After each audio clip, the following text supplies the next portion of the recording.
Wonderful, thank you. Good evening. I wanted to give you a couple of announcements before we get started this evening. Just a reminder, you can scan the QR code if you're in the audience. That gives you access to all of the attachments that we'll be looking at this evening. We are recording our meetings. We will be posting those a few days after the meeting has happened.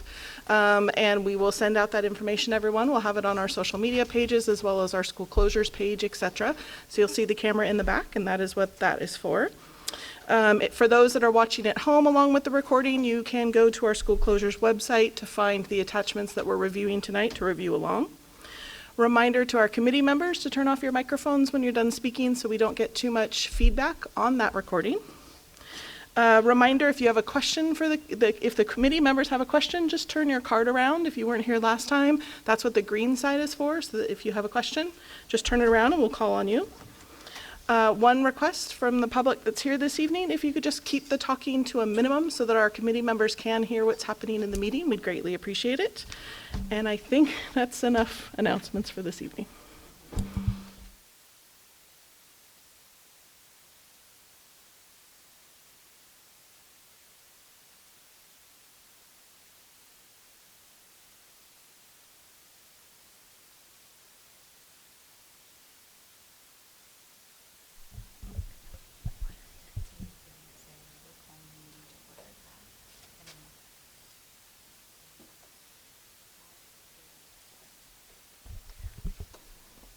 We're calling the meeting to order at 5:34.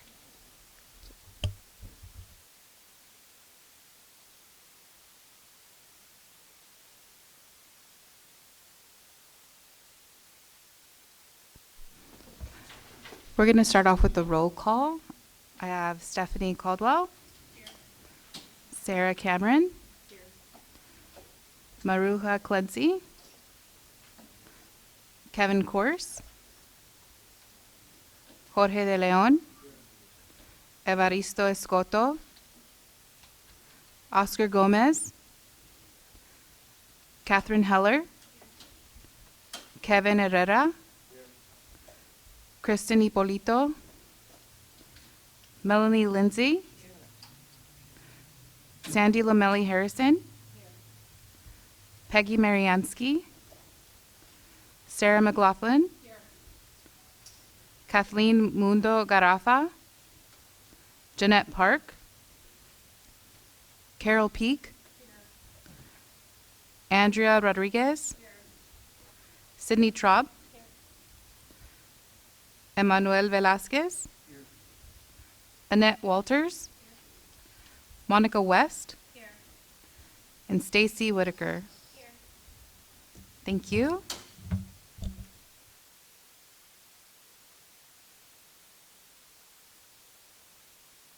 We're going to check for public comment cards. One moment.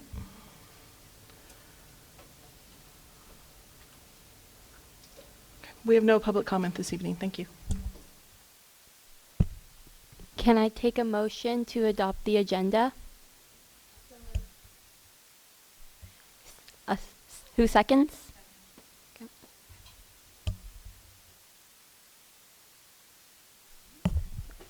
All in favor? Okay. Any opposed?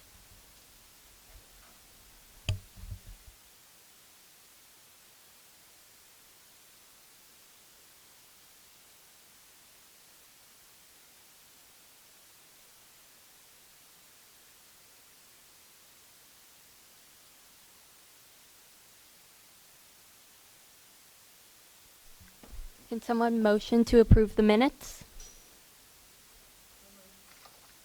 Second? Second. All in favor? Aye. Any opposed?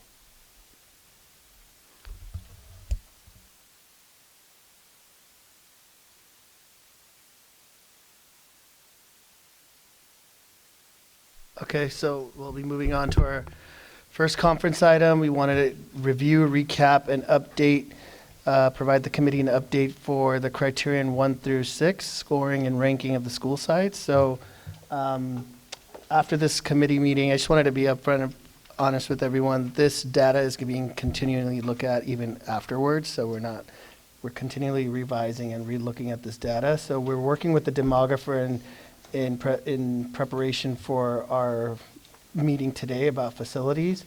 And so we re-invited the demographer here because we realized that the classrooms that we advised the demographer to not load, that impacts your capacity and permanent capacities. Like for instance, like if the libraries at the school sites were not loaded, we were wanting the demographer to exclude, meaning that we're not essentially using them as places where we're going to teach instruction. We're going to keep the libraries as libraries. And so there was other examples like classrooms that are like small rooms, like small, less than like 500 square feet. We're not going to expect to hold a full classroom of like 30 students in those classrooms. So we realized that those classrooms were included in the demographic study. So we had, what you have in front of you right now is a revised demographic study that took into consideration all of the classrooms that the district went through and wanted to exclude. And so what that impacts criterions 1, 3, 5, and 6, because that's having to deal with excess capacity. For like example, for Atlas, the EIC classrooms were not excluded. And so our understanding is we're going to continue the EIC program and that we don't want those loaded into the classroom count because those are for our little ones. And so you can't fit standard size, regular, normal students, right? So, so those are some of the issues that we were finding. And so we invited Ken back over here to see if you wanted to provide any clarification, what you did, what happened. Good evening. It's great to be back with you again. And so we used our own method for calculating capacity instead of the district had actually already calculated it for us. So my team had just gone through what our normal process is with most of our clients, where all they're doing is giving us a classroom count and loading standards. And so then we go through and calculate capacity, whereas the district actually already calculated those capacity based on those two factors. And so in our process of trying to mirror that, on some sites, it didn't affect all the sites. Most of them are off only by a couple of seats, but there are some that were off more significantly. And again, I've learned since we did our original report for last month that it was mostly because of some of the other classrooms that were identified in the summary report, which you'll be looking at a lot of facility information this evening. We had counted some of those because it seemed like there were so many that were not counted. It seemed like, well, we should probably count some of those, but not all of those were real classrooms. And so that was a major difference. And so we've corrected that. So nothing has changed in the enrollment projections that we did, but it's when we compare that to the capacity, when we calculate the excess capacity, that's where some numbers changed. And then, of course, in our report, and you have the updated version available now, the item that changes in there is also the utilization, because the utilization is a ratio of enrollment to capacity. And so the enrollment's the same number, but the capacity is a different number, so it changed some utilization numbers. So again, overall, the general statistics are still showing the majority of our schools are projected to have lots of excess capacity. And so the overall results might be slightly different, especially at some of the campuses, but the overall trend is still the same. And so what you have in front of you is a revision of the demographic study, the revision of the demographic PowerPoint, and also we provided the summary page of the classroom usage report that our facilities teams conducted, along with the list of the classrooms that the district is not loading within this report. We've also provided a link so you could access the full classroom usage report if you wanted to, because it was like several hundred pages long. So you do have that link, but we've given you the summary pages. And then also we've re-scored criteria, all the first 6 criteria, even though it impacted criteria 1, 3, 5, and 6. we rescored them all and provided you an updated copy of the changes.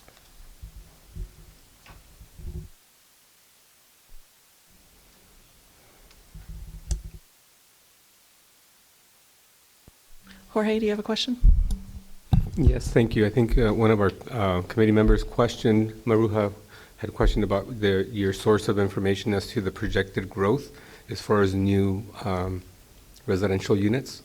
And I don't know if that information was corroborated or if more information was provided to have that projected growth. Ken, you had a question that you were going to get back to your team as far as what department that you guys reached out to for new developments.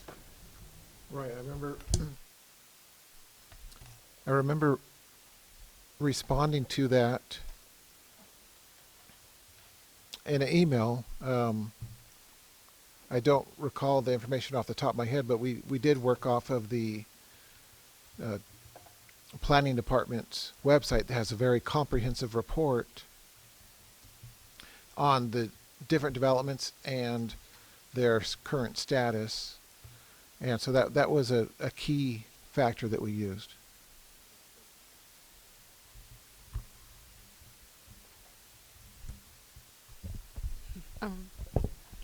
I can't see your name from here. I'm sorry.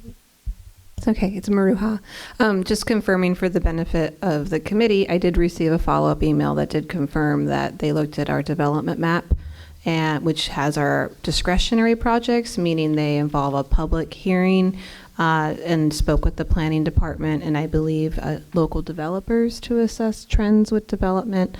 For the benefit of the committee, there are also housing projects that are processed what's called ministerially, where they don't have a public hearing. They are processed by staff, and those are usually units that have a higher affordability component. So they, by way of state law, have an expedited path. So not knowing the specifics of the conversation with our planning division regarding those discussions, I mean, that would be of benefit if we can find that, but just for the benefit, that is what I received through an email.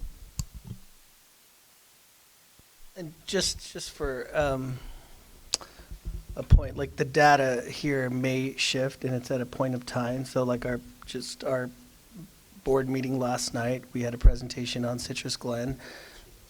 2 nights ago, sorry, we had a meeting on Citrus Glen. Classrooms 4 and 5 are closed off right now due to some water storm drain issues. And so the board has not given us authority to fully rebuild out those classrooms yet.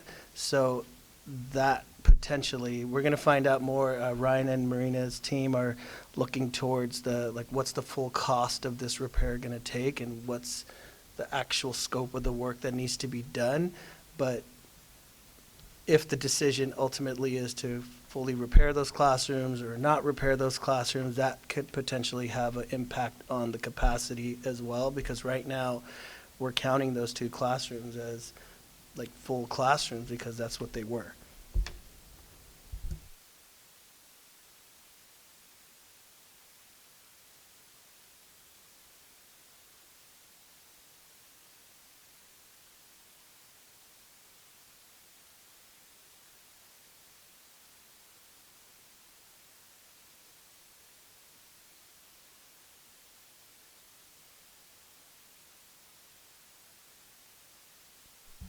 If there are no other questions, we will move on to the presentation of facilities.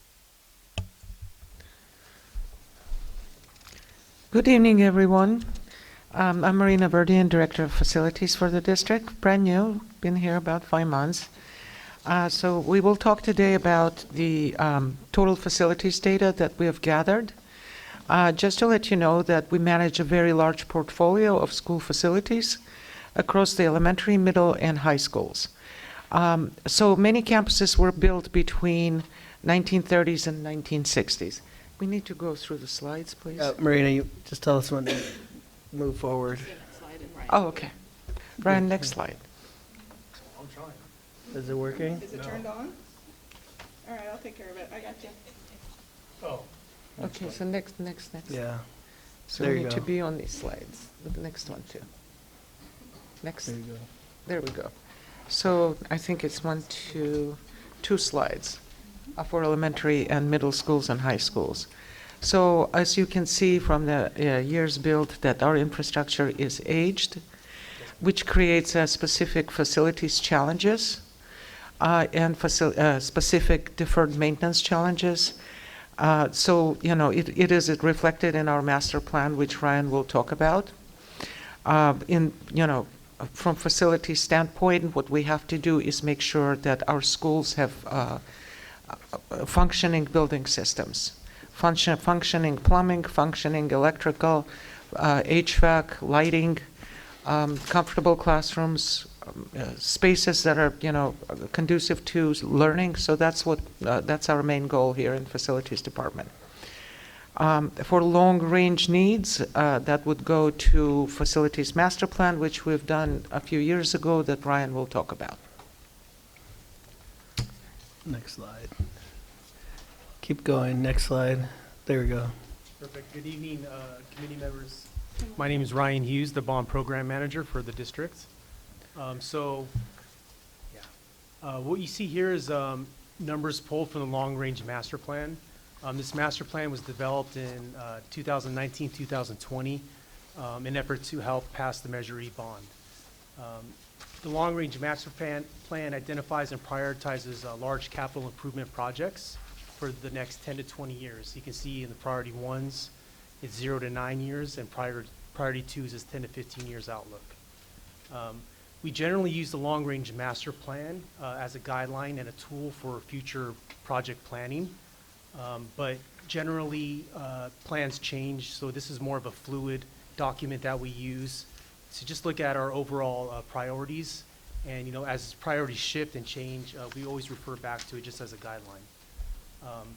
What isn't illustrated here is the cost of construction over the last 5 to 6 years has dramatically increased. So while we use these numbers as a guideline, we do refer back to just cost escalation due to various reasons, and update the numbers as we go on an annual basis.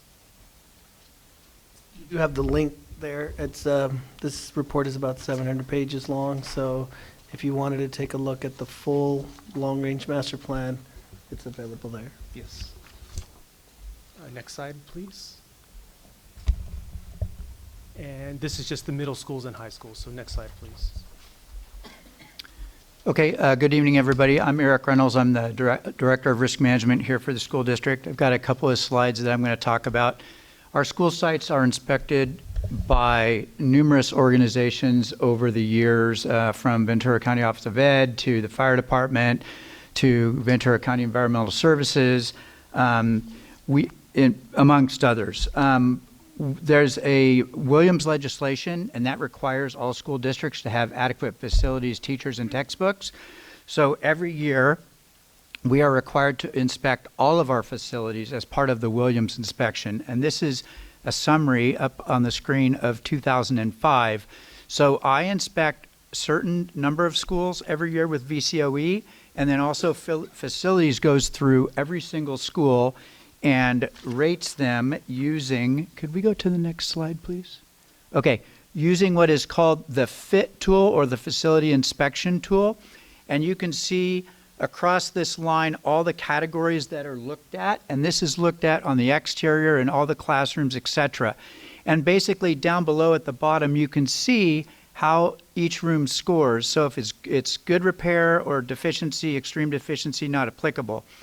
Can we go to the next slide, please? Okay, yeah, perfect. So these are all the categories that are looked at. So those were the categories that were the horizontal line in the previous slide. Next slide, please, but I think we're going to go back. Okay, yeah, go back, please. Thank you. Okay, so in 2005, and I want to point out, 25, sorry, it's been changed. Okay. Yeah, we had a typo in there, but it's been changed. 2025. Again, we do this every year. Facilities hires a vendor to do it. The middle column is the percentage score of each school, okay? And that basically adds up all those boxes from all the rooms over all the pages into one number, okay? So you can kind of compare the schools with each other. And then if you go to the column on the right side, it has a school ranking, and you can see over here on the left, right over above the link to the Williams report, 99% to 100 is exemplary, 90 to 98.99, whoever's doing the cursors, that's great, is good, 75 to 89 is fair, and 0 to 74 and 99% is poor. The results of this study are not turned in. The results of the VCOE inspections are turned in, and if we get below like a good score, then we have to follow up directly with them right at that time. So this is a good comparison of our schools. I just want to point out that it's one tool, right? So it's looking at each site, each room at one point in time. And could we go back to the categories that are looked at? So thank you, if a particular school is having a particular issue at that particular time, for instance, maybe it was just after the winter rains and that school has maybe some roof issues, that might create a lot of ceiling stains, so they might score really, really poorly in that one category, okay? So yes, that category and maybe the roof needs work, but that one category in and of itself will be averaged in with all the rest, so that overall score for that school might be lower, basically due to that one specific problem. But overall, it's one. Could we go back to the overall scores, please? Thank you. So overall, it is a good tool to compare the schools and the physical condition of each site, but it's only one tool. So maybe Eric or Marina, you guys could explain the process of what happens after the inspection person comes to the site, identifies like, hey, something's wrong, you need to fix this. What happens in the background? What happens after that is we open a lot of work orders. So when we walk with them, our staff walks with them, and we open work orders after each walk. And this year, we had over 900 work orders that generated from Williams inspections. So we're working on them as we speak. Right now, we're down to about 500 to 600. So we have completed 350 of those work orders. The rest of them will be completed this summer. All the ones that are for Williams inspection, because those are state mandated, inspections. We have to prioritize those as well as do our regular work orders that we normally do. So this work is going to be finished this summer. We have a question. Stephanie? Thank you. On De Anza, it's obviously our lowest scoring school in this condition, but underneath it says early intervention with Atlas. What does that mean?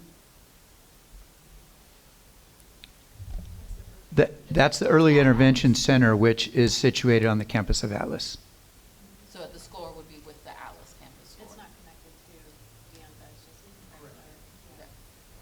the Okay, so the early intervention is the 72.77 with Atlas. Yes. So on De Anza, I mean, obviously that score is significantly lower than all of the others except for Sheridan Way. So at what point, I mean, these issues that you're pointing out, the gas leaks, mechanical windows, doors, interior surface, hazardous materials, I mean, at some point that is a habitability issue, is it not? It could be. I want to point out again, the chart you're looking at is compiled by the vendor that facilities hires to do these inspections every year. It's one site at a point in time. The question was asked earlier, what happens afterwards? With the schools that are inspected by Ventura County Office of Education, which I think last year was 9, if we got below a certain score, they give us a little time and they come back out and actually re-inspect to make sure those items are completed. Will we be able to review those scores for those schools that were examined by VCOE? Yes and no. The reason I say that is VCOE, okay, so the schools that VCOE inspects, They change every 3 years based on changing criteria. It used to be just strictly test scores. Now there's other criteria. 6 years ago, we had like 5 schools to inspect. 2 years ago, we had 1 school to inspect, and it was never a Williams school before. Last year, it jumped all the way up to 9 schools, and including a couple middle schools that were never part of Williams inspections before. The VCOE inspector does not compile an entire report. That's why I say yes and no. So he doesn't go, he or she, there's a female inspector too, doesn't go to every classroom. They go to approximately every other classroom at an elementary school, every third or fourth at the middle school. They note down what they find.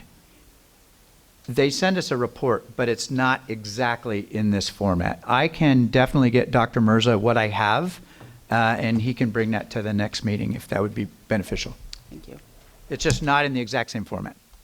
It won't give you like good, fair report. It'll say, here's the identified need, like, I don't know, I'm making this up. The sink in classroom A needs to be fixed. It's leaking water, and it has been causing, the wood to like rot. And so they give you a estimated time frame to say, hey, please fix this, or let us know that you've assigned this to facilities within 30 days, and please give us an estimated completion date of when do you think you'll be able to get this work done. As compared to this report, it goes through every single one of our schools and kind of rates it accordingly. So follow-up question on that then. Is there historical data on this that we could review? Because I think, the concern when you see something like this, where many of the schools are, in the good, or fair, but some of them are in the poor category. If it is truly a moment in time, I think the concern that I would have is that a moment in time every single year? Or is that just a one-time only thing because there was a horrible rainstorm and it flooded, right?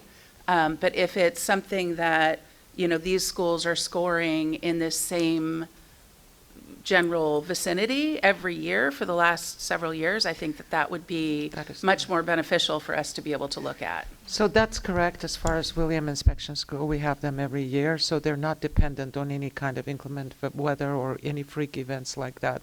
So they're pretty consistent, objective data that we're able to gather. At the same time, if you're asking about historical information, outside of Williams reports, we can always have the work order systems information about any school for over the years, since we have kept data on our CMMS, which is computerized maintenance management system. That's not exactly what I meant. And I don't mean to beat this dead horse, but I think this is a significant data point for us. And so I think when I asked the original question, let's just use data, for example, scoring at a 68.95, and your comment was it was a single day when the inspector is there, and it could have been, there was an overflow in the bathroom, and there was a roof leak that day, the night before, something else, refrigeration went out, so who knows, right? A lot of interesting things could happen. But what I'm saying is, if we look for the last 5 years, and that school historically scores below 70%, then that tells you a different story than if they just had a catastrophic event that happened 2 days before the inspector showed up. Yes. Yeah. Stephanie, I think I know where you're going with this. So there's a distinction between a point in time 1 year versus a point in time over multiple years that generates a trend. So absolutely, this is within the scope of this committee's purview to be able to take a look at trend data to see what picture it paints in terms of like the overall wellness, in this case, of facilities of the school. So yes, what we will do is find some data that's comparable, so that way it is that longitudinal look, so we can make sure to the degree that's possible, it's apples to apples over multiple years. And if the school district itself has its, I'm sure the maintenance department knows where the issues are, right? If that information could be folded in so that it's almost like the school district's rating of these schools as opposed to just this outside point in time information, anything that could paint a broader picture for us. We do, so we'll be able to get that. Thank you. Stacy? I was just going to say one more comment.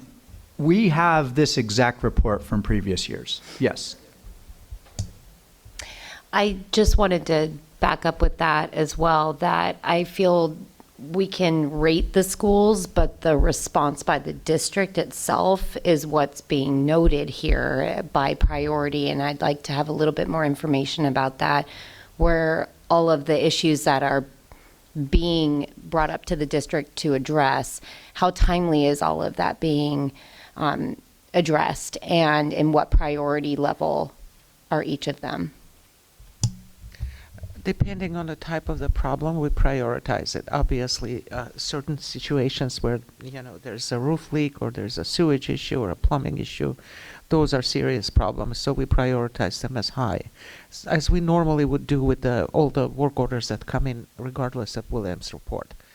At the same time, Williams' report being a mandated, activity, we have to finish all the work orders within a certain period of time until the next inspection. And to Eric's point, we have Williams inspections done every year.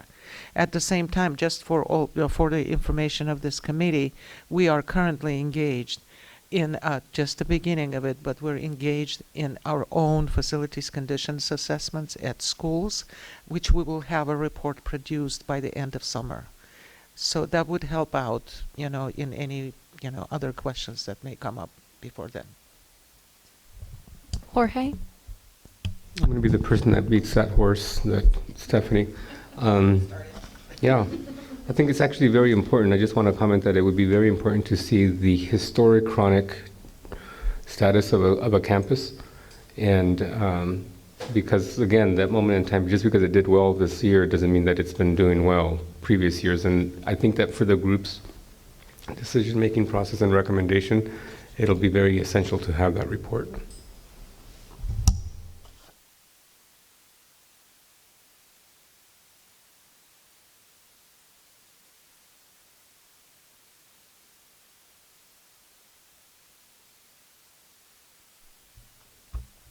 Okay, back to me. The next few slides are going to illustrate current bond expenses we have spent at each individual school. Given that the bond is, 2 years into actually, what was that? Oh, I thought I heard something. Given that the bond is actually only 2 years into development, there's going to be a big swing from site to site. So again, these are actual hard costs and soft costs for projects that have been prioritized. Some of these projects include solar, HVAC, playgrounds, roofing. So we still have a lot more money to spend in bond, but again, this is just current amount of expenses spent at each school. Next slide should be middle school and high school. Ryan, I'm just going to make a quick comment and then build on it, Sure. if you would. Given that not everyone has been at each meeting, and then also just not necessarily paying attention to what's been going on throughout the district, I also want to create a little bit of context. First, going back to the general comments before, part of the things that you are seeing in terms of the trends of the overall wellness of each school from a facilities perspective was part of the original justification for going out for a bond, right? We had, I think, over $1 billion of liability. And so what you're seeing is the manifestation of that. So that's one point. The second point is, as we go through the slides that Ryan is going to walk us through, please note as a committee the projects that have been approved and when their dates are anticipated for implementation, with the awareness that that staff has been directed by the board to intentionally pause any bond projects that have not already been approved and aren't already so far in the process, that can be paused for the purpose of accepting and waiting for this committee's recommendation related to school closure. So just know that there may be some inconsistencies, especially as you're looking at an incongruity where you look at, for example, historical ratings for a particular campus, and you're thinking, goodness, that seems to be the case, that site should be in need of additional repair. It could have been initially under phase 1 or phase 2 that was planned, but it was so far out that would be paused for now. So just wanted to give that context as Brian goes through the remainder of the slides. Yeah, appreciate that, Dr. Castro. So yeah, When we look at the bond expenses and what has been prioritized, we did sit down with facilities and using roofing, for example, of what is the worst condition, and obviously we prioritize those first. And a good example is circling back to data. Data was a priority, so we just roofed data last year. So we identified the problems and we try to fill those holes where we can. Again, we're only 2 years into the bond, 2.5 years into the bond, but you know, we try to spread out the money as equitable across the board as possible to see, you know, equity with bond dollars. These are just numbers, Ryan. Can you speak to like elementaries and middle high schools? What types of projects have been completed?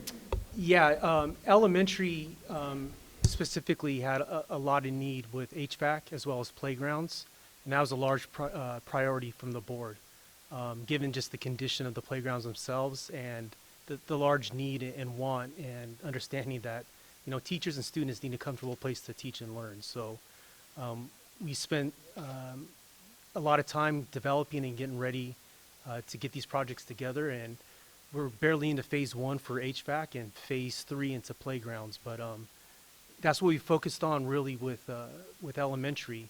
And middle school, what's that? Yeah, solar's across the district. That's a district-wide initiative, as well as LED lighting upgrades, in exception to Pierpont, that did not receive solar just due to the size of the school and location. And then with middle schools and high schools, same thing, solar as well, and roofing needs. Just looking through the list, you know, Anacapa specifically, that was one of our larger needs to close that campus with security fencing. So unfortunately, it's been sitting in DSA, and we'll get to that a little bit later, our permitting authority for almost a year. So again, we try to identify the needs and wants as best as we can and put those projects out to the streets as fast as we can. But as Dr. Castro just mentioned, we're currently at a pause just to respect the time you guys need to consolidate this information. We didn't feel it'd be behoove of anyone to continue investing money into these schools where we just don't know what's going to happen. Stacy? I'm wondering if we will be privy to the way in which you decided priority of each school in obtaining new playgrounds and the air conditioners, et cetera. Sure. So playgrounds was, I can go down the list, but those two specifically was addressed on need and current condition. It's hard because they're all a priority, but we can perform and put out to the streets 12 playground projects at 1 year, given that there's not enough contractors. We're also competing with other school districts with this small pool of contractors. So Oxnard Union has a bond, Pleasant Valley School District has, all of our competing districts have bond measures as well. So contractors are small in numbers, especially in the public works sector. They're even smaller. So we want to be able to put out projects to the streets and in the amount where we can be successful. So we're phasing them out. With HVAC specifically, it was an initiative to go from the east side to the west side. Just given generally the east side's a little bit hotter and we move into the west where it's a little bit cooler. That's kind of the line of thinking. With roofing, again, it's what's the highest need now? And based off of the assessment of our roofing manufacturer that we identified, they did assessments, gave us the assessment, and we're, again, prioritizing those first. Andrea?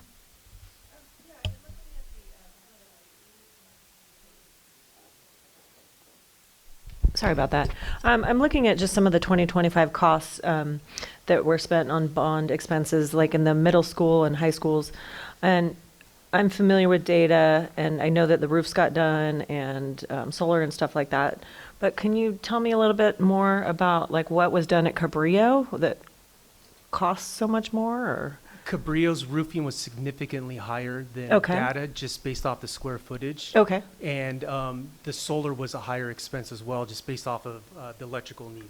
Okay. So it is a larger system. Okay, and then when we move down to Foothill Technology, that, from my understanding, is like the newest construction of the whole district. So what was done there for Solar. the 2 million? Solar? Yes. Okay, thank you. Yeah, no problem.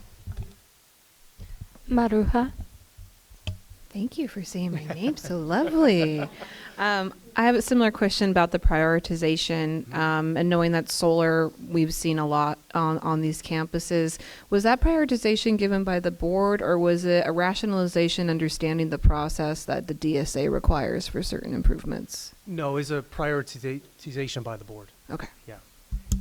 If, and I can, we can probably forward or provide the bond implementation plan that we ran by the. Yes, Dr. Castro wants to say. we have several different versions of that PowerPoint, or versions of PowerPoints that came before the board as we were going through the bond project. So most recently, for example, Ryan was just talking about roof repair. It was about a month ago now that we had several roofs that were rated at a level where they were in high need of repair.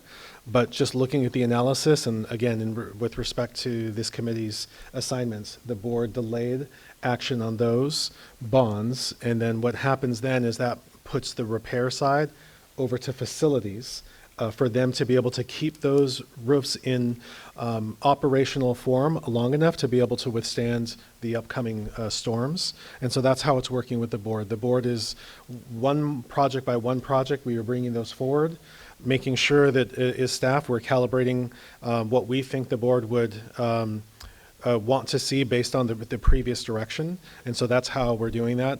Specifically to the bond implementation plan, right now, I can't think of any one presentation that encapsulates the evolution of that over multiple year or over a year's time. So we'll just bring a few PowerPoints so you can see the evolution of that. Yeah. Andrea? Oh.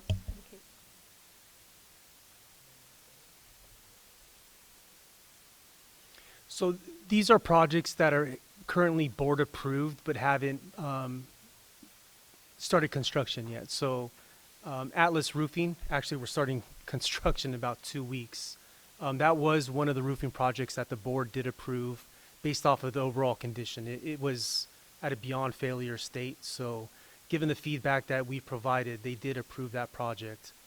So we're geared up to start that as soon as summer starts. The other large project is the Anacapa Fencing and Site Improvement Project. Again, as I just stated earlier, that's been in DSA, which is the Division of State Architect. That's our permitting authority. So getting back a little bit, we don't submit plans to the city or county. We submit plans to the state since our property is state property. So that's our permitting authority. We submit all plans to them for approval. Unfortunately, in 2026, there was a large code change, and every school district in California was pushing projects through DSA before that code change, and we got caught up in that mix as well. So we're seeing a large delay in approval of projects. I believe we submitted Anacapa over a year ago to DSA, so it's kind of been sitting in what I call DSA purgatory. Hopefully we get that approved fairly soon, and we can start scheduling that for construction. And then we have several smaller skylight projects at Anacapa as well to replace those where we saw, again, they're at a failure state and a safety hazard. Stephanie? Thank you. So $10 million is actually a lot of money. And so Yeah. I'm questioning, I know that the board made some decisions to hold off on some of the capital improvements until, this group, and then they make their decision. Since Anacapa has already waited over a year, is that something that would be considered? Is that one of those items that's on the board's list to, let's hit pause for a minute until we figure out what's happening? Yeah, I believe is in December or January, I presented to the board recommending we pause all projects for outside of Ventura and Buena, an exception to Anacapa. due to the security concerns that they receive almost on a daily basis with vagrants and people just literally walking through the campus. So what percentage of that 10 million is just fencing versus other site improvements? I'd have to look at the overall cost estimate we received, but off the top of my head, is 25% is fencing, where most of it is other site improvements for the tennis courts, basketball courts, parking lot improvements, because the drop-off and pickup in ANCAP is a nightmare, so we're trying to improve that as best as we can. And there's also security improvements for the front vestibule for signing and checking out for single access. Yeah. So- Ryan, if you could just spend a moment talking about the fact, and parking is probably, or circulation, I'm going to say, is a good example. Yeah. Some of those site improvements are necessary to go in parallel Correct. to the fencing. So if you can just talk about in general about how that works. Sure. With Anacapa already being an open campus, what DSA likes to do is identify accessible path of travel. And when we have an open campus and now we're closing a campus, they want to re-identify and reevaluate path of travel, accessible path of travel. So there's a lot of improvements where we need to ensure that all the sidewalks and path of travel from parking lot to front office to restrooms to classrooms are all accessible. That's the way DSA operates. You know, they have a 20% rule of basically if you have a $1 million project, 20% of that needs to go towards accessible upgrades.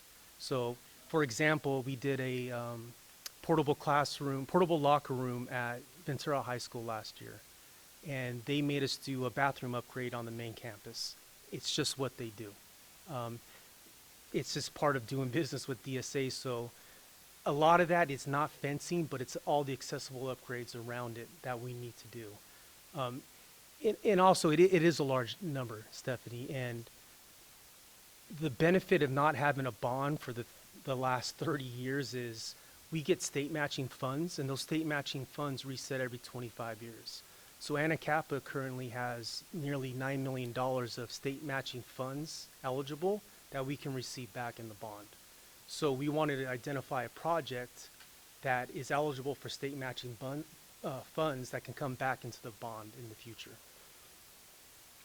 And I appreciate that. Maximizing dollars is critical, obviously, when you have so many needs, right? Yeah. I will also say it can be incredibly wasteful if Anacapa is one of the schools that is determined that maybe that should close, because that would be $10 million from the bond that could go across a number of other schools that it might satisfy all of the needs that they have at that school, right? Correct. And so the process will be is once we get approval from DSA, we don't award directly to the contractor.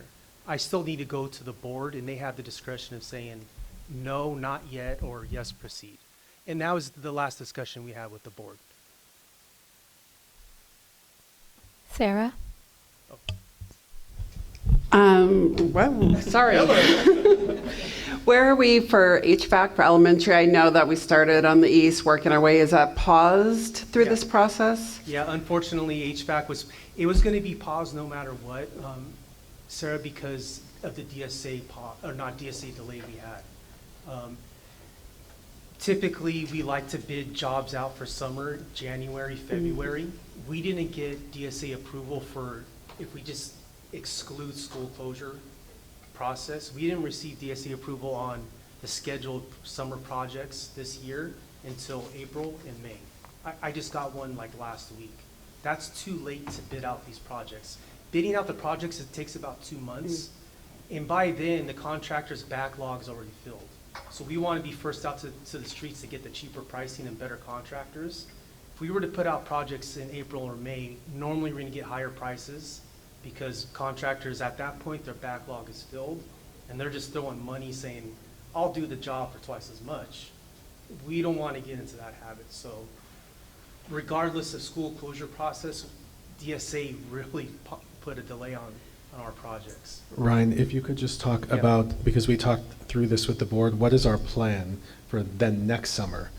Because you had talked about. That was my next question. Okay. Are we going to get caught up then? Because we got some classrooms that are baking. Yeah. Yeah, so what we have seen in roofing projects specifically is we get a lot of engagement with contractors. We'll get, on one bid, we'll get 8 or 9 contractors providing bids. HVAC, it's quite the opposite. Last year when we did them, we got 2 to 3 bids. So the HVAC projects are very technical, very time consuming. We're requiring the contractors to work double shifts because we only have 9 weeks to install, $4 million worth of HVAC at campus. It's a huge undertaking. We want to try to get caught up, so we're trying to do 3 to 4 a year. We're going to open it up a little bit more because now I'll have up to 8 HVAC projects already approved by the end of the year. So, if the board makes a decision on school closure at the end of the year, we can, pivot from there and open up more. But again, the smaller contractor pool is really what hurts us. Okay, these next few slides are the historical investments on large capital projects. We were able to go to the DSA's website, the Division of State Architect, and pull every project that they have certified through them. There's obviously been a lot of other smaller projects. It was just we just couldn't find enough data to provide you that we didn't feel comfortable with. So these are large capital improvement projects, primarily from the last bond in 99, 2000, and going up to 2005. There'll be a couple more sprinkled in from 2015, 2016 that were probably used building funds or developer fees.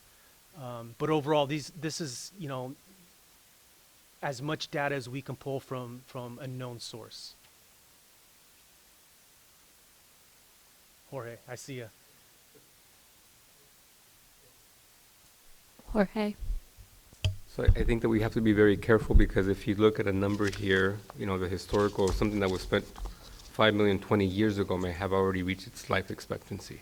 Yes. And so I just want to warn us that if we look, oh my goodness, we spent 4.1 million in classroom modernization in Anacapa in 2001, that's 25 years ago, right?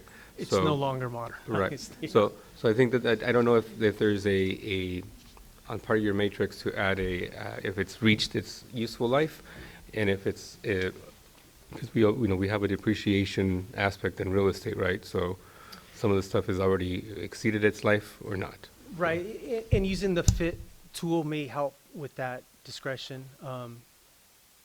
We can do some research and provide you with some more information, for sure.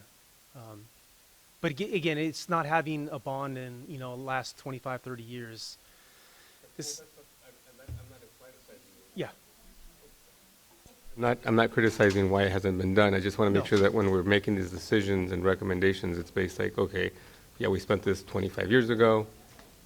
It might be time to reinvest. Correct. Thanks, Jorge. Why this slide is on here, Jorge, let me add some context. I was working with school services. We discussed specifically this because how far back do we go and what do we look at? So that's where we were kind of directed to potentially look at a source document that's available publicly, and that's where we landed with the Division of State Architect. But yes, you're absolutely right. If it's done over like 20, 25 years ago, that means we need to redo these things again. But one of the criteria for ranking is looking at how much money historically have you spent on these school sites, and if you've spent any money historically on school sites. Andrea? Yes, I'm curious what this EP Foster Annex is, modernization. Was this the old Boys and Girls Club site on the back, and what is the current function of the redone building? It's yeah, so it's no longer called EP Foster Annex. They renamed it as of last week to Ocean Cove. the Ocean Cove, and it's essentially being used for the after-school expanded learning programs. So it's an after-school program? Okay. Yes. And is it I'm It's assuming being it's used probably, as like their central hub. okay, and it's probably low cost or no cost to, Yeah, Okay. expanded learning programs is funded categorically, so all right, I'll look they it have up. their own set of grant, like, kind of like grant funding, yeah. Okay, thank you.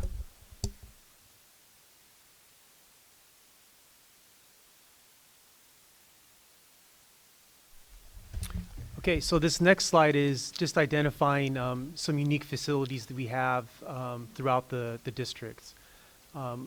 Primarily in the elementary school side, you'll see inclusive playgrounds.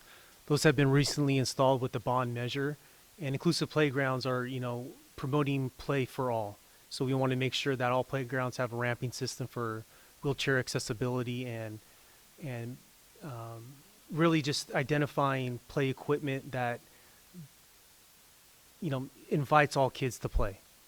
So that is not common at any school district that we're aware of. So we prioritized it here and want to promote, play and whatnot for all kids.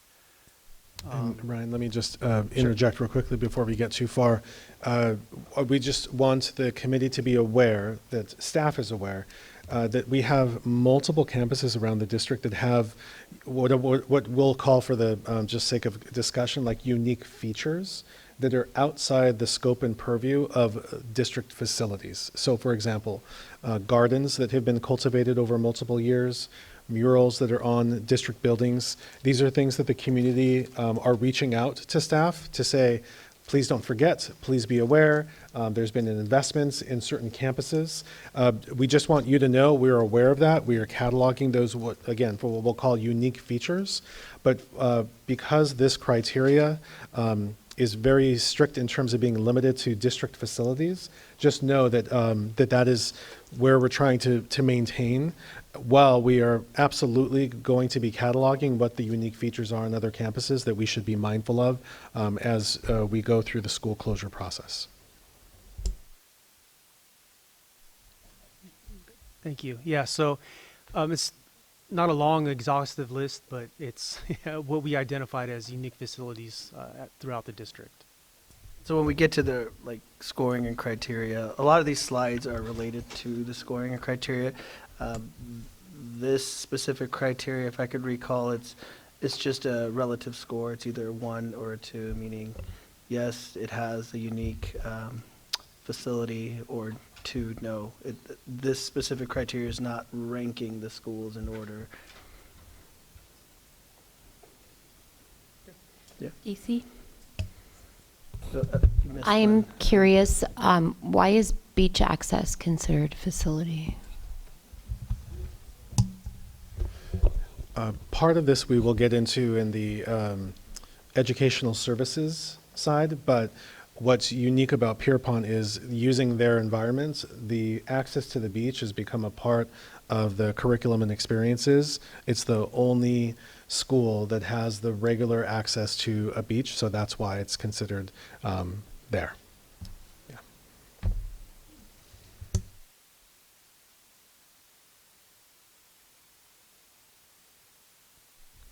Okay, for the support spaces, you can see on this slide that pretty much every elementary school, every middle school have a cafeteria, have multi-purpose rooms, have playgrounds. For the elementary schools, have gyms. For the middle schools, and for high schools, of course, for Foothill, we have cafeteria and MPR. And for Pacific, it's cafeteria, MPR, and playground. When we're looking at this specific criteria, when we get to it, at the support spaces, it's really looking at, do these support spaces have enough room to meet current and projected enrollment? And so, as you can imagine, our projected enrollment is continuing to decline, about 300 students on average. And if you look historically, the district has had a lot more students, and we are able to support our students utilizing the same spaces that we had a lot more students, where we're headed towards, where is declining enrollment.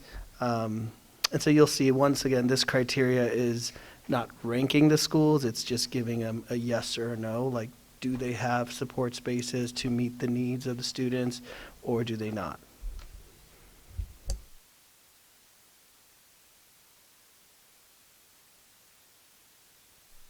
So on this slide, you can see that for environmental factors, basically some type of uniqueness also to some schools. We have private and public utility easements in Sheridan Way, and we have a well in Will Rogers. In De Anza, we have private and public utility easements as well. And to add more context, the utility easements are typically gas lines that run through our campuses. So we have to have an offset of typically 10 feet away from those easements when we're building. So it kind of limits how we build in the future. Will Rogers, specifically the monitoring well, it's to monitor the gas station across the street to make sure there's no containment going into the groundwater. So. Maruha? We didn't add, well, fault lines don't play into here. I mean, the only fault lines that we are aware of is at Ventura High, but since that school is excluded, it didn't make the list. So just following up on the easement question, I'm sure there's utility easements on all campuses, but these are the ones that preclude development or have to be acknowledged for setbacks and access. Yeah. Okay. Yeah, exactly, yes.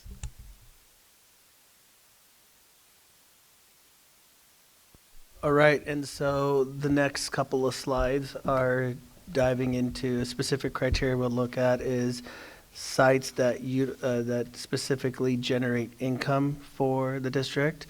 And so we've listed out the school site, the tenant, the rent, yearly or monthly, and then totaled it out at the side so you could see specifically the yearly rent we're collecting from those specific tenants at those specific sites. If you go to the next slide, this talks about our Facilitron revenue. So these are like outside entities wanting to rent or utilize our school sites for specific purposes, whether that be using athletic fields or reserving theaters or whatnot for whatever events they're wanting to hold. And then our last slide here. And so going back, when we look at the criteria of ranking and scoring, this is another one that's going to say, yes, we do receive revenue from a specific site, or two, this site doesn't generate any revenue. And then the next slide. 1 second. Sorry, we have a question. Andrea? Yeah, I just wanted to ask for the school site, the Facilitron revenue, like Anacapa, the middle schools, is that like from the basketball, like the city basketball programs, volleyball? I mean, what kind of, can you give some examples of what those might be? Mm-hmm. So Facilitron is the website we use, or the platform we use to rent publicly. Middle school or all schools have field use, so that could be, like you said, soccer. Anacapa has basketball field courts, so those get rented out publicly. It could even be theaters that are there, or multi-purpose rooms that get used for meetings or public meetings. So it could vary from site to site. Last year, I think for Anacapa specifically, we had like our soccer fields being utilized. The Packers were utilizing it at some point as well. So that's the majority of the usage. Annette? Are the numbers with the yearly review, or I'm sorry, the yearly revenue, is it a projected number or is it last year's number? What are we looking at? That is an exact number for this school year up to June 30th, 2026.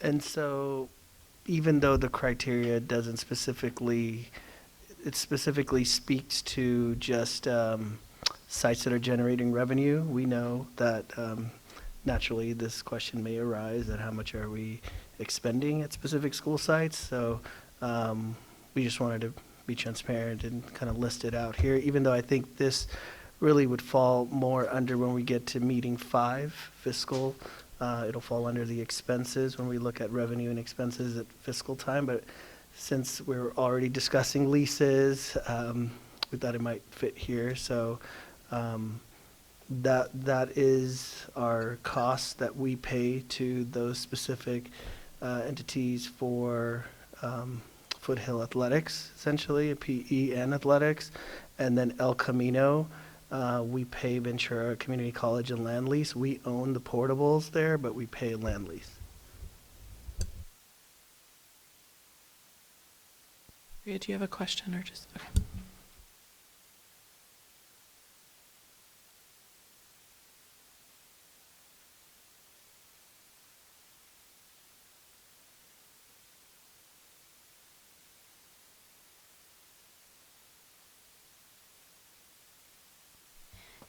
Does anyone have any more questions? If not, we will move on to our scoring. Oh, never mind. We're going to take a 10-minute break. We'll be back at 6:46. Thank you so much, and we'll get started now.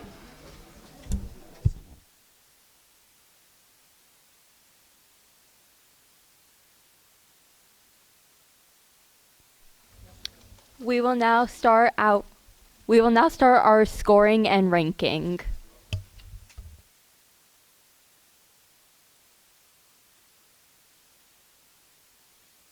All right, so scoring and ranking. So we're picking up with criteria 7. And so criteria 7, there's once again 2 different things happening here. You have facilities are in good condition based on the facility needs, essentially the Williams report that we looked at. If it's good, fair, or poor, it'll get a score relatively. So if you look at the right-hand side on the top, it says good equals 1, 2 equals 4, or fair, and 3 equals poor. And so all of the schools have been, and please put an extra set of eyes on this. If you see that it's not scored correctly, we'll be able to change that. And then the highest score here, the ranking score, goes to the school with the most expensive needs. And so if you look at the ranking for the elementary schools, just to give an example, rank 17, it goes to J. Sarah because they've had the highest, the most expensive needs. And this information, if you go back to the slides, is based off of the long-range master plans, priority 1s and 2s. And so those have been added together. So like, for instance, Atlas, the priority 1s in that PowerPoint was 8.5 million, plus priority 2s were 5.9 million. So those are the total costs for both priority 1s and 2s in the long-range master plan that was identified at what these campuses need. And so, yeah, that was ranked accordingly. And then the information on the right-hand side, it's just extra information. It's cost per square footage if anybody's interested. But if not, really, you have the ranking that's based off of the Williams report, 1, 2, or 3. And then the score, the relative score is based off of the Williams report, 1, 2, and 3. And then the rank score is based off of how much, what was the most expensive needs indicated at the time of the long-range master plan. And if you, yeah. We have a few minutes to go over, digest it before we move on.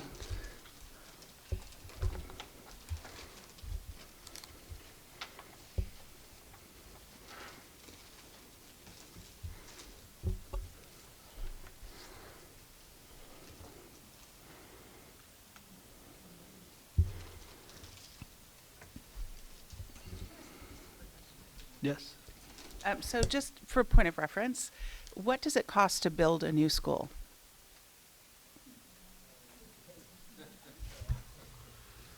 It depends elementary, middle school, or high school. One of each. It's right now the current estimates are $800 to $900 a square foot. So I believe Del Sol is the newest high school currently still being built. that's exceeding $250 million. So it's hard to tell based off of the size of the school, but we estimate $800 to $900 a square foot. And is that just building costs, or is that including acquisition of land and all of that? Just building costs. Just building costs. Yeah. Okay, thank you. Maruha? Forgive me, I'm sorry if I missed this, but the proposed, based on cost of facility needs and proposed modernization construction projects, is that including up to priority 2 of the master plan? Yes. Okay. So the priorities then- 1s and 2s were added. Mhm. Including, and this is total to get it to where we want to see it in 15 years. Okay. In the long-range master plan slide, there's priority 1s and 2s. You just add those 2 columns together, Okay. and that's where we're getting this total from. Got it. Thank you. Just a reminder to switch your name tags, please. Thank you.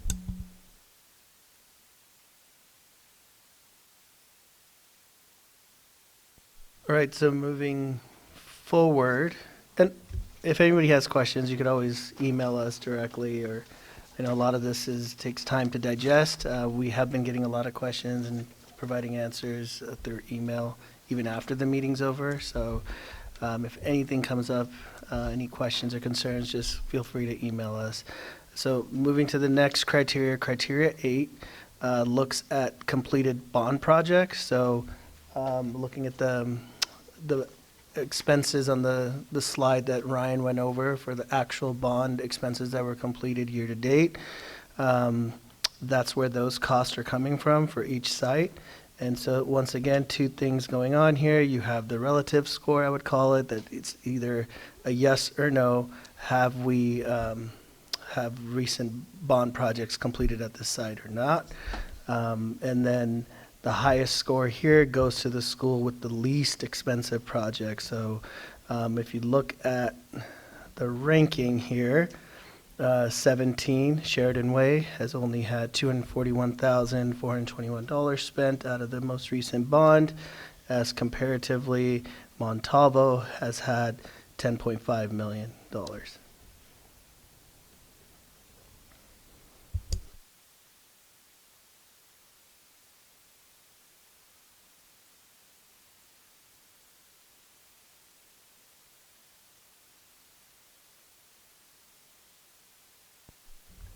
And I'm directing my comment to Stephanie, but this is for the whole group.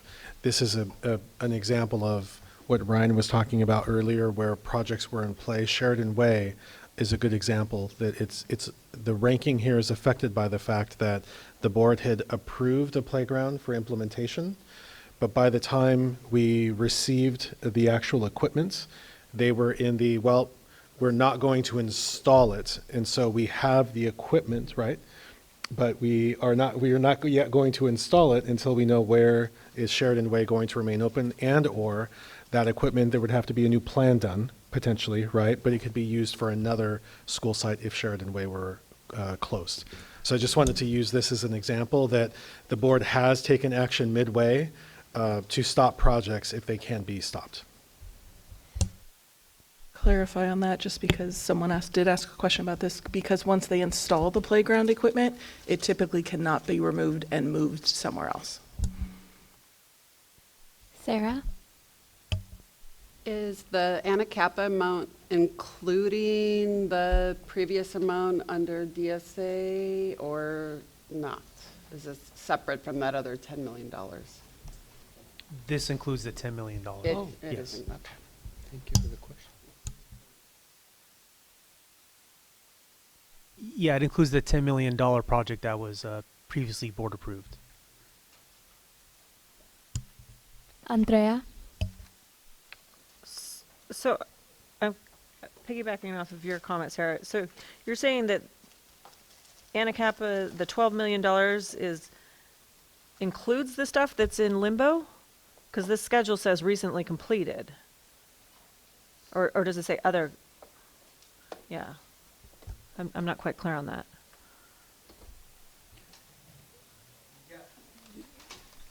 Right now, I think it has the project it is including the project because it was board approved. Okay, so it's board approved but not completed. So the Correct. schedule, okay, isn't quite and, accurate. And that's actually why I gave the example of Sheridan Way. Okay. Because just like some of the other data was corrected, and we just talked about Citrus Glen portables, or not Okay. portables, classrooms, if the board were to say that they are not actually going to follow through for some reason, right, with that project, then we would need to come back and revisit that because it's not going to happen, and that would affect the data here and therefore affect the ranking. But for now, we have no reason to believe that it isn't going to happen, so it's here in the same way that, right. Atlas Roofing is an example. Okay, go ahead, why don't you go ahead? Yeah, like Atlas Roofing is happening over the summer. We know that that's going to transpire, and that was a previously. So if you go back to the slide that it said board approved scheduled bond project, those costs are included in this because there was 3 sites that were impacted. There was Atlas and Anacapa, or it's actually 2 sites, Atlas and Anacapa, and like Dr. Castro mentioned, there's no reason for us to think that those costs wouldn't be incurred as of today. Can we change that title then from completed to funds approved by board We and can allocated? change it to board approved. I think that's probably more accurate. Okay. Thank you.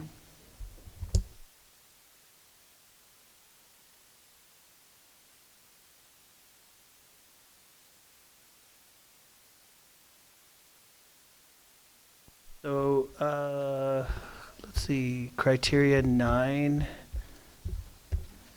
moving forward, is just the historical investments, and so you have a snapshot of what we utilized based off of the DSA Division of State Architect, closed out DSA projects for the district, and you have a 1 or 2 if it has, if we've if the district has had historical investments in the facility, a 2 is a yes, a no is a 1, and then the highest rank here goes to the school with the highest total historical investments. And so if you look, Anacapa, EP Foster is ranked number 17 because it had $6.9 million as compared to Atlas and Citrus Glen. There was no DSA closeout project.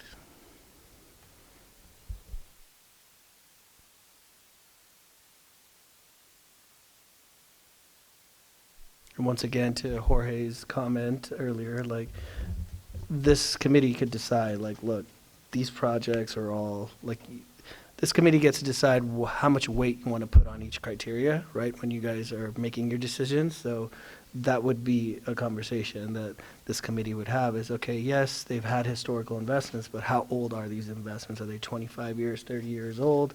Makes it irrelevant because they're probably in bad shape now. Maruja?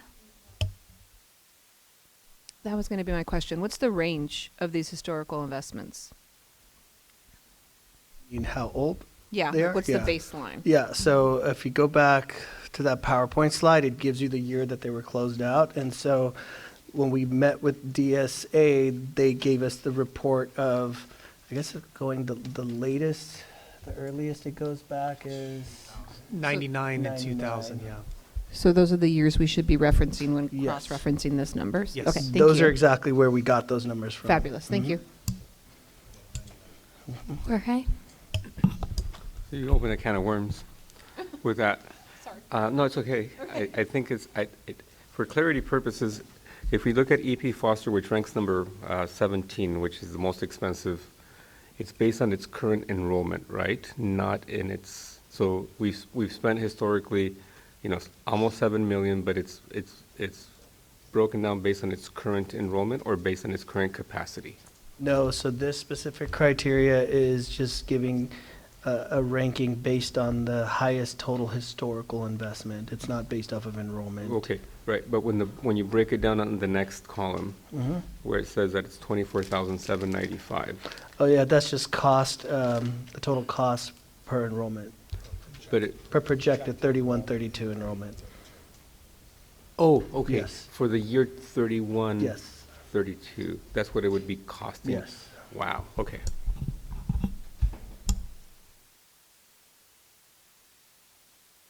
Next criteria 10. This, all of these is just a 1 or 2, so it has a relative score. Yes is a 1 if it has unique facilities, and 2 is a no if it doesn't. And once again, all of this information, the good thing about this presentation is majority of that information was provided on the PowerPoint, so you could always reference it back and take a look at what was on the PowerPoint to see, or click the link that was provided either to the long-range master plan, Williams report, to be able to find out the information here. And then criteria 11, same thing here. We have a question. Oh, sorry. Melanie? Hi, thanks. So where it says facilities that could not be readily replicated and Foothill only lists DTEC, isn't that equipment pretty easily moved and or replicated elsewhere? I mean, it's very similar to having been there for that many years with bioscience. Like, it's very mobile, isn't it? Yes, it is relatively mobile in the same way that when you go up to Cabrillo Middle School, there's a sound studio there. It was just wanting to note the support facilities needs, so that way, so the people on the committee may not even be aware of the fact that there's a unique program there with unique facilities needs, like, again, for Cabrillo. But yes, in that case, it could be replicated. There would be a cost associated with that, but it could be. So is there a difference in what the cost would be associated with moving or with DTEC as opposed to bioscience? That, I don't know, yeah. Maybe, are you asking, could we just add bioscience as well? Is that what you're asking? Well, if Yeah. we're looking at that because bioscience and DTEC are very unique programs to that site Right. that have equipment unique to those programs, but all of it's pretty mobile if you need it. Yeah. So it's not married to the space that it's in. It could easily be moved and then boom, Yeah. it exists somewhere else. So if your suggestion is, could we add bioscience to DTEC? The answer is yes. Okay. We could. Catherine? It wouldn't change, yeah, like, it's still getting a score of a 1, like it does have a unique facility, but yeah, as we go through this, if the committee feels strongly that, there's something that's unique that we're not considering, we could always add it.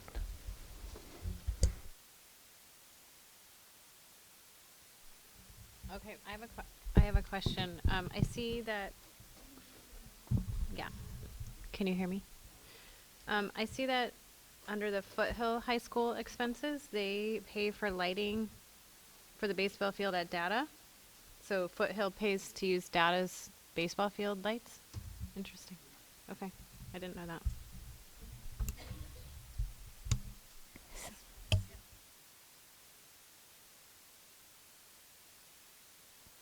that.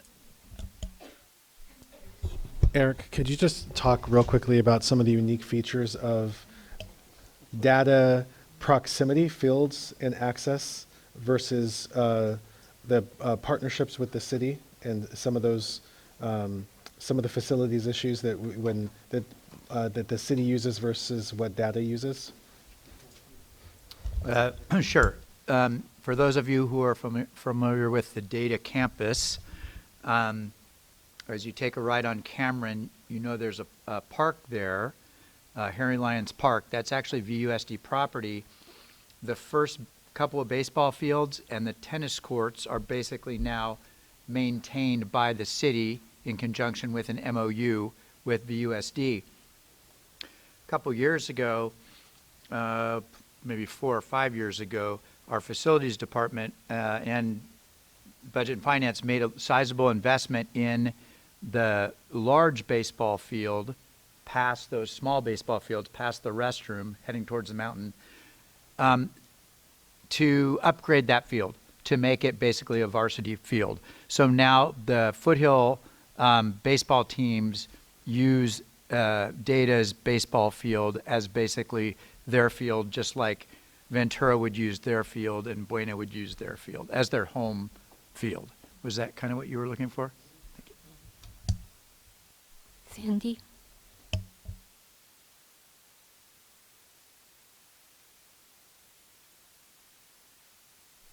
Sorry, we weren't even mic'd. So under the facilities, just going back to El Camino, Could we note that they were the only facility that's on like a college campus? Because I think that's a unique feature that El Camino has. I understand that like Buena and other schools have that pathway as well, like dual enrollment, but they're not actually on the campus where you could literally walk to class from the school. I mean, I think that's a unique feature for El Camino for sure. Yes. Thank you.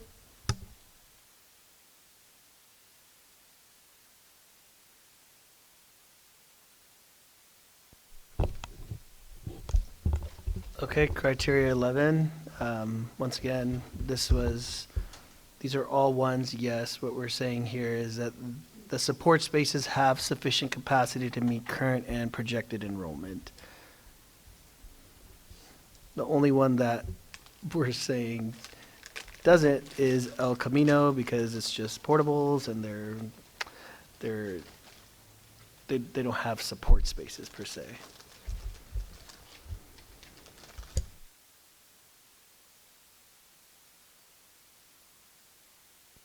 And criterion 12, going back to the PowerPoint, we discussed environmental factors that the district is aware of. We kind of just listed here, so it's either a 1 is a no, a relative score of 2 is a yes, so Sheridan Way, Will Rogers, and Data Deanza all have a 2. The rest have a 1. And criterion 13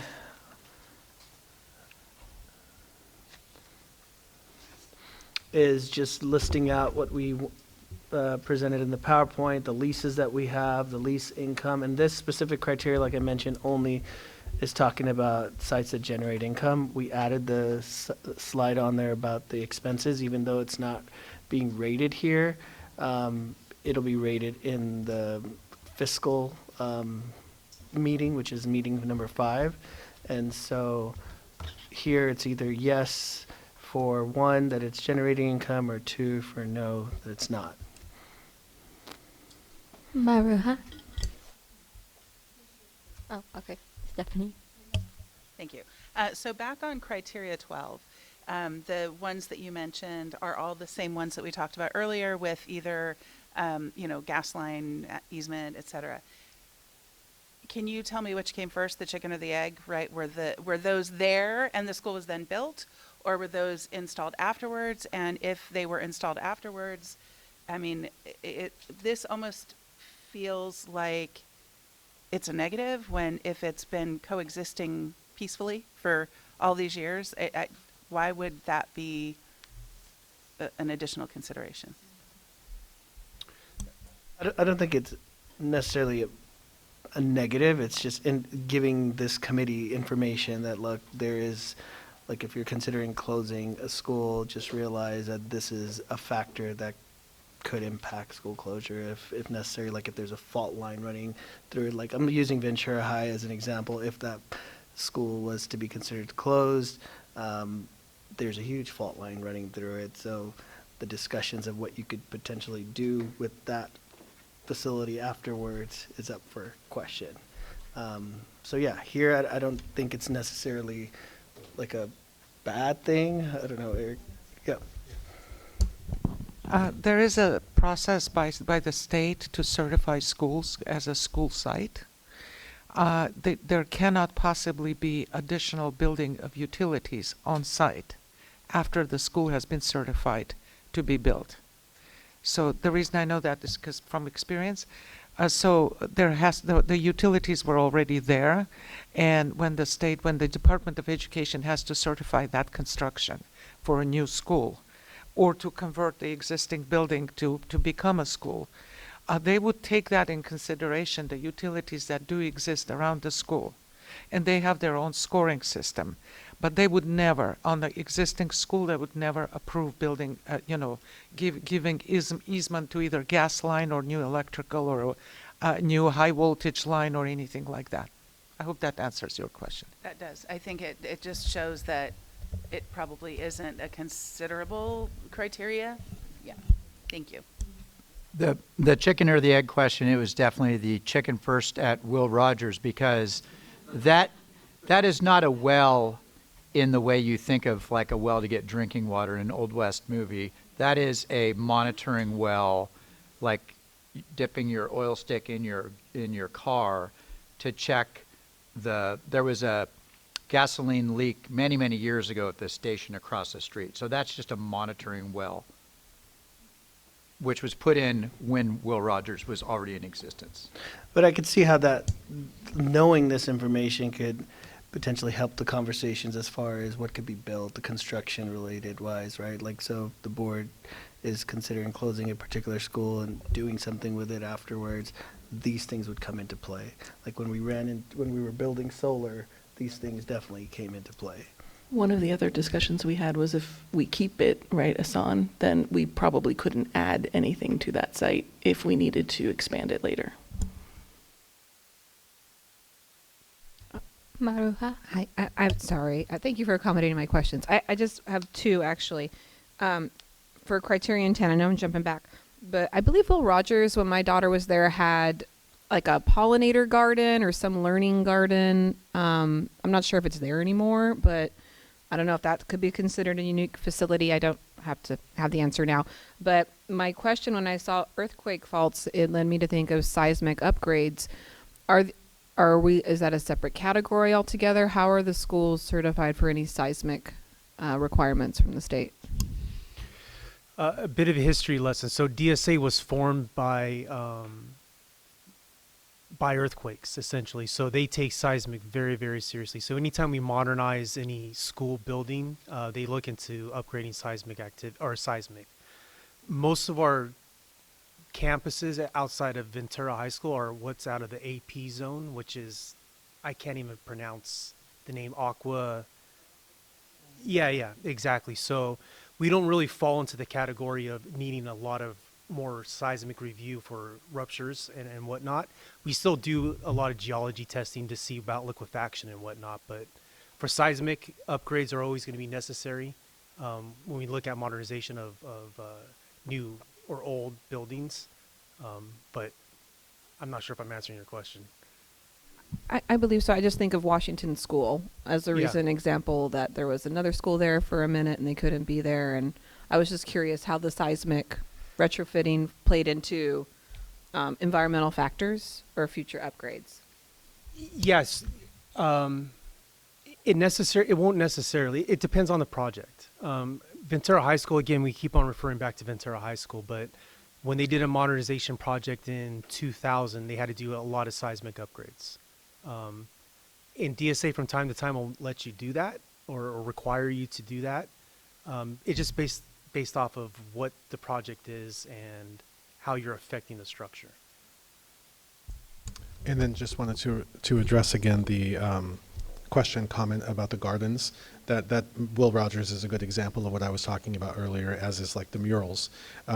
It's right now we're just keeping track of what those features are, because for one thing, even if a school is closed, that doesn't necessarily mean that those gardens can't continue to be maintained, right? There would be a cost with that. Similar to the murals, just because the school is closed, it doesn't mean that the murals don't exist anymore. They're still there. They would need to be maintained. So it's not that it doesn't have can't play a factor, but it's also something that it wouldn't keep the committee from making a decision one way or the other.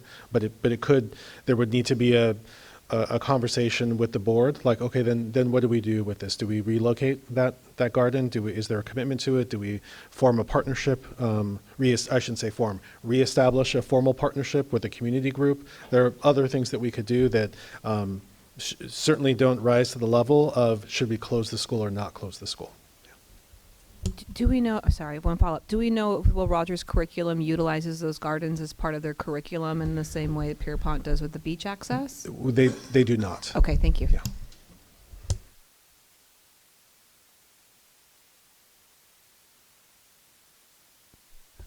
And that is all I have.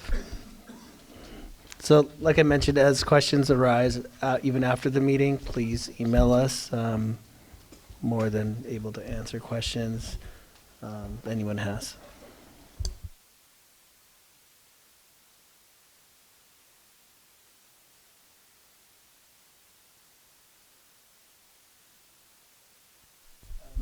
So just, sorry, before We we have go. a question. Go ahead. Oh, you have a question. Okay.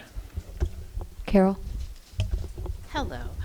So I know you say, you know, if people have questions, is there any way to share if you do get questions?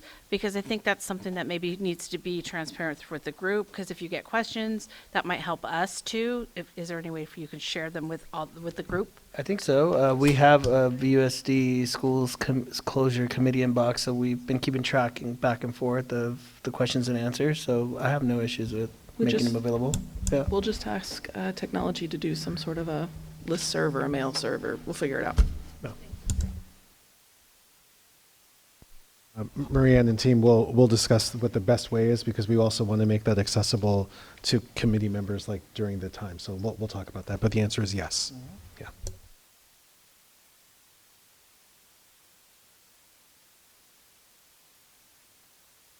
So next meeting, oh, Carol, go ahead. Look who's back, sorry. So I know you talked about like electronically, but is there any way to even get a hard copy so we can put it in our binders? That might be easiest. That's exactly what I was referencing. I Yes. appreciate that, thank Yeah. you.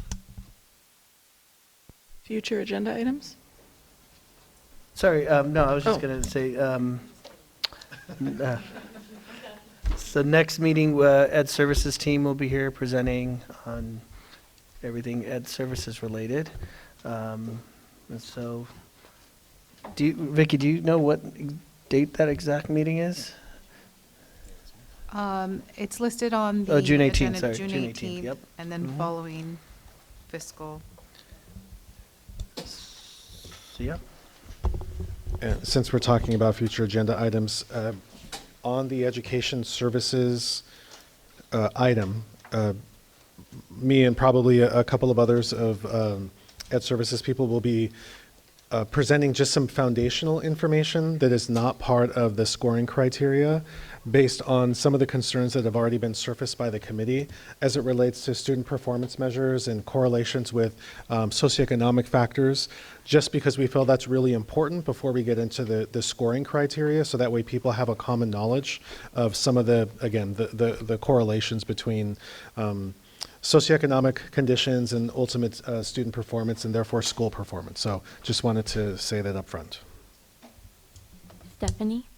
I have a more general question, and maybe I missed this in one of the previous meetings, but I know that we said Buena and Ventura are kind of off the table as far as consideration, but there's another site on here that, or site included in VUSD's assets that is not listed, and that's the Ventura Adult and Continuing Education. And so I'm wondering, is there a reason why we're not considering that site as a part of this process?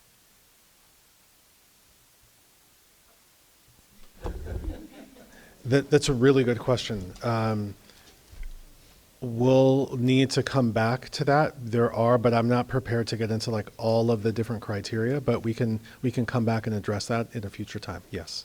Yeah. Yeah, I appreciate that, because I think if we're looking at potential future Yeah. uses for that, if there's a site that's closing that potentially VASE could, I'm not saying get rid of VASE. I understand but, what you you're know, saying, move yes. it, right? And like We're also not saying get rid of any one of these Right, schools. exactly, Just- yes. right. So I just curious. Thank Yes, you. thank you.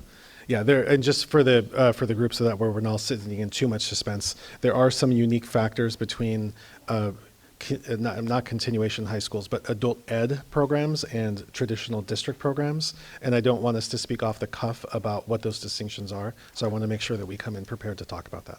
Thank you.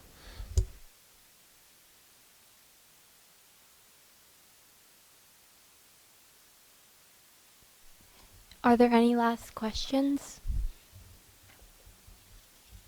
Can I get a motion to adjourn? Can someone second? All in favor? Any opposed? Motion passes.